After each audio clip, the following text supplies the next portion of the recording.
Hi guys, welcome. Me and my assistant Simba are going to talk about the spine today and the importance of having control, healthy movement, mobility and flexibility in the spine. Our spine is such an important structure. Everything is important in the human body, but our spine protects our spinal cord. It's along our central nervous system when you speak physically. As yogis, we might think of the spine as where our chakras run, which is more our subtle body, our subtle energy. Our spine allows us to move. It allows us to be stable. It also allows us to balance, of course, with the help of other things. Your spine's made up of 24 vertebrae, so they're kind of clustered together in your low back, which is your lumbar spine, consisting of 5 vertebrae, your middle and upper back, some of us stay, your middle and your upper back, which comprises of 12 vertebrae, and then your cervical spine, which has 7 vertebrae. Now, the segments work independently, or should work independently, but they also work interdependently, meaning that they should move one piece at a time, and they do also work together to create a global, full movement. For most of us, there's a lot of blind spots in our spine, and because we have such habitual patterns, and for a lot of us, we move in a sort of a very linear way. We do just one thing, we practice only one thing, versus like doing really different and dynamic movements, which is really the key to having variability in all of our joints. So, single segmentation is really challenging, and we won't go over that today. I'll save that for another video. We'll go over learning to connect and have more awareness to just the different clusters in the spine, so a little bit more in a macro function versus a micro function, which I'll save for another day, which is a little bit more challenging as well. I do something called functional range conditioning, which a lot of you know that I spoke about it in classes, and in functional range conditioning, we do a lot of spinal segmentation. So we do a form of what's called a cat-cow, but we try and do it in segments. So here's a really easy tool to use. Take a book just as some feedback. So we're gonna start off from our low back, our lumbar spine, and we're gonna work into our thoracic, middle, and then upper part of our spine, and then we'll work our neck, just to get a little bit more feedback and understanding of where our blind spots are, and as a way to learn to control and to move more segmentally versus just kind of throwing the whole spine in and out of it, and certain parts working more than the other. So you're gonna come to your quadruped, all fours, hands and knees position, and you're gonna take your book and bring your book on top of the lowest part of your spine.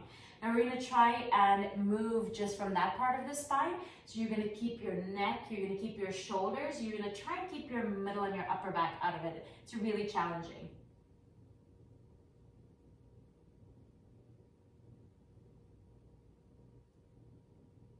And you want to feel the movement happening right where your book is.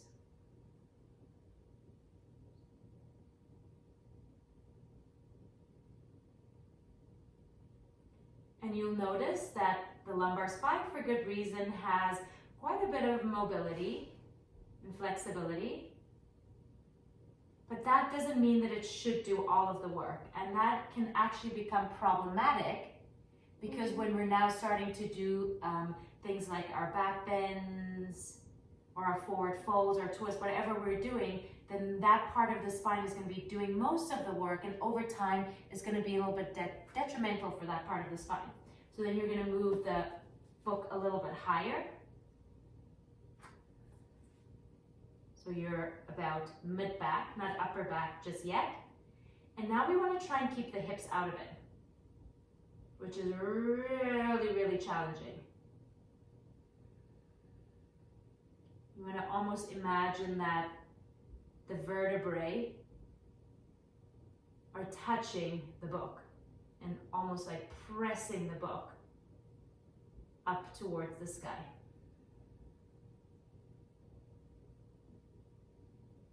It's going to be very subtle, especially when you get to the thoracic spine. And notice how my shoulders are doing quite a bit of the work. I just noticed that. We want to keep the shoulders protracted, meaning we want to keep the shoulder blades separated so we can access the thoracic spine and almost try not to use the shoulders as a cheat. And then we're going to move the book a little bit higher, and you can move the book in a more horizontal, a vertical way. And you're going to refrain from moving the hips, so no low back movement. You're going to try and refrain from using the mid back. We're going to try and bring all of the work, spreading the shoulders, keeping the shoulder blades protracted, and let's see how much movement we can create just right there.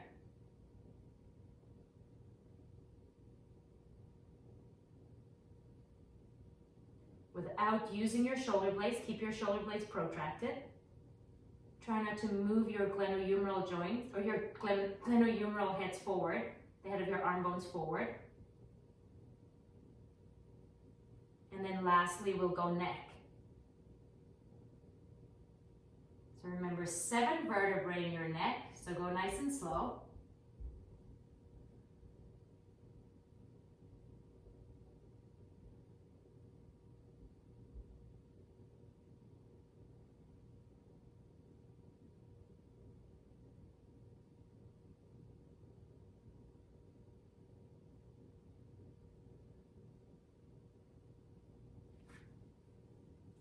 And then something else that you can do that I do as well is take the book and come onto your back. So you'll bring the book right where you had it when you started, and you'll try and make sure that nothing else moves but the vertebrae underneath the book. So you might not actually even see anything happening here in my body, but I can feel the low part of my spine. Oh, Simba's coming to join us. Simba, come on, sit. Good boy. And then you work the book all the way up, middle, upper, and you do the same work. And then when it comes to your neck, you can bring the book, the edge of the book, sort of touching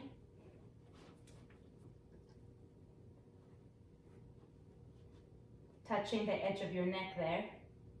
And you can slowly bring your chin to your chest and lean the head back. Good. And now we'll move through our, Simba, sit, whoop, good boy, good boy. Now we'll move through a segmental cat and cow. So you're on all fours, hands and knees. Rooting down, making sure hips are in line with knees, knees are in line with hips. Let's try not to shift forwards and backwards as compensation. Rooting everything into the ground. Start off nice and neutral in the spine, and we'll go into cat first. Start off in cat, and then we're going to start with the low back. Should feel really, really easy. Keeping the shoulder blades protracted. Nice and slow, going to mid back, upper back, and head last.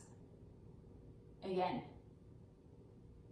drawing from the tailbone, low back, a little bit higher, mid, upper, without using the shoulders as a cheat. Shoulder blades stay protracted, chin to chest.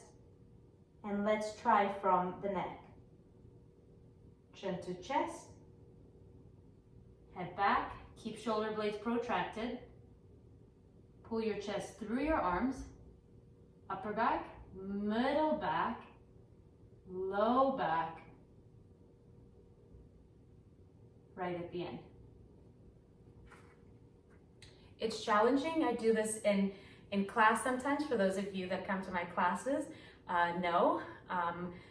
But that kind of work will really not just allow more control, mobility, and workspace in your spine, but it'll make things like your back bends, your twists, and everything else you do in your yoga practice so much easier and so much better.